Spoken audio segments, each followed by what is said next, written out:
আসসালামু আলাইকুম। এখন শুনবেন সংবাদ শিরোনাম।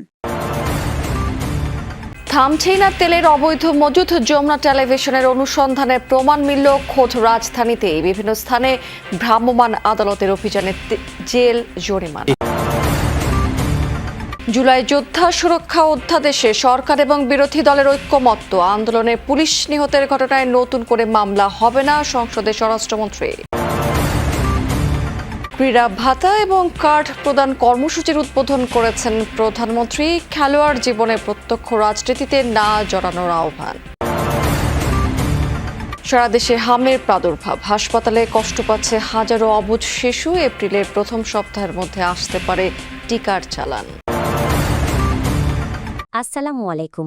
এতক্ষণ দেখছিলেন সংবাদ শিরোনাম, এখন দেখবেন বিস্তারিত। জ্বালানি তেল নিয়ে কৃত্রিম সংকট তৈরির অভিযোগ দিন দিনই জোরালো হচ্ছে। পেট্রোল পাম্পের পাশেই অবৈধভাবে তেল মজুত এবং বেশি দামে বিক্রির প্রমাণ পেয়েছে যমুনা টেলিভিশন। অন্যদিকে ভাটারায় যৌথ বাহিনীর অভিযানে বিপুল পরিমাণ জ্বালানি উদ্ধার করা হয়েছে।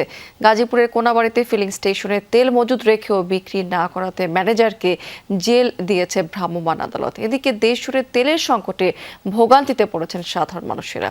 রাজধানী নিকুঞ্জে একটি ফিলিং স্টেশনে গেলে পাম্প কর্তৃপক্ষ জানায় তাদের কাছে বিক্রয়যোগ্য জ্বালানি তেল নেই, রাখা হয় না কোনো মজুদও। কিন্তু পাশের নিরাপত্তা কক্ষেই মিলেছে ভিন্ন চিত্র।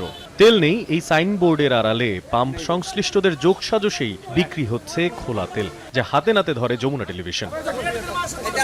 আপনি তেল দিচ্ছেন, ওই লোকটা আপনার থেকে তেল দিতে আসছে কিছুক্ষণ আগেও আপনি কয়েকবার তেল দিয়েছেন, কিভাবে দিয়েছেন? না আমি তো তেল দিই না। ক্যামেরার সামনে অস্বীকার করলেও পাম্প সংশ্লিষ্ট বিআরটিসি বাস ডিপোর নিরাপত্তা কক্ষ থেকে উদ্ধার হয় বোতলে মজুদ তেল। পরে আর অনুসন্ধানে বেরিয়ে আসে গোপনে তেল সংরক্ষণ করে তা গোপনে বেশি দামে বিক্রি করে আসছিলেন এই পাম্পের সংশ্লিষ্টরা। পাম্প কর্তৃপক্ষরা নিজেরা তেল মজুত করছে। আমি রাখি নাই তেল। বিআরটিসি ডিপোর ভিতরে আপনি তেল নিয়ে এখান থেকে সাপ্লাই দিচ্ছেন, মিথ্যা বলছেন কেন? না স্যার, আমি সাপ্লাই দিই না তেল। এই সময় বিষয়টি নিয়ে কথা বলতে গিয়ে প্রথমে দায় এড়িয়ে যান পাম্পের ব্যবস্থাপক। আসলে এটা তো সিকিউরিটি আমাদের আন্ডারের, আমার কেউ না, সিকিউরিটি কোম্পানির লোক এই জায়গায় ছিল।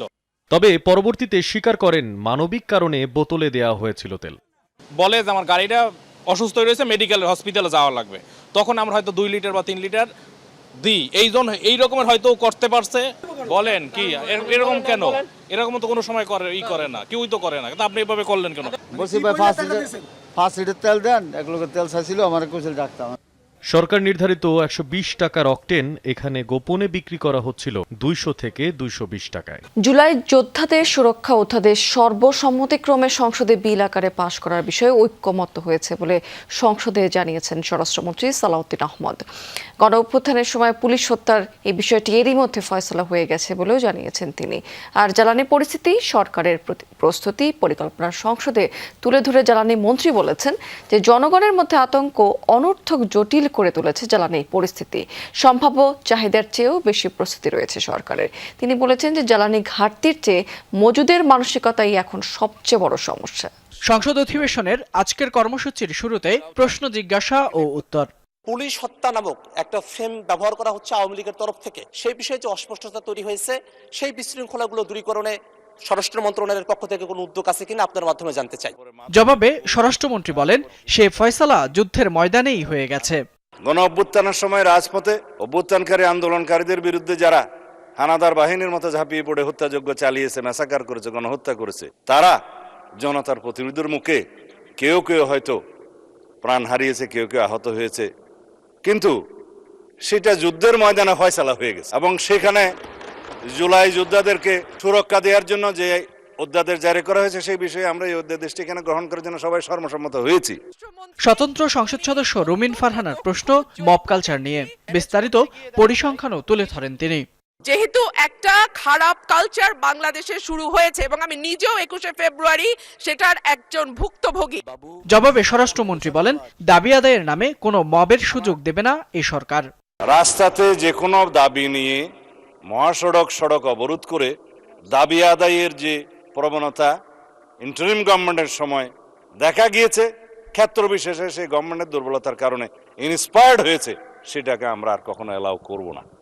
জরুরি জনগুরুত্বপূর্ণ বিষয়ে 300 ব্যথিতে বক্তব্য দেন জ্বালানি মন্ত্রী। তুলে ধরেন জ্বালানি পরিস্থিতি, সরকারের প্রস্তুতি পরিকল্পনা। সংসদকে জানান 17 ফেব্রুয়ারি সরকার শপথ নেয়ার সময় ডিজেলের মজুদ ছিল 2,06,000 মেট্রিক টন। 30 মার্চ এ মজুদ এখন 2,18,000 মেট্রিক টন। 41 দিনে ডিজেল বিক্রি হয়েছে 4,82,000 মেট্রিক টন।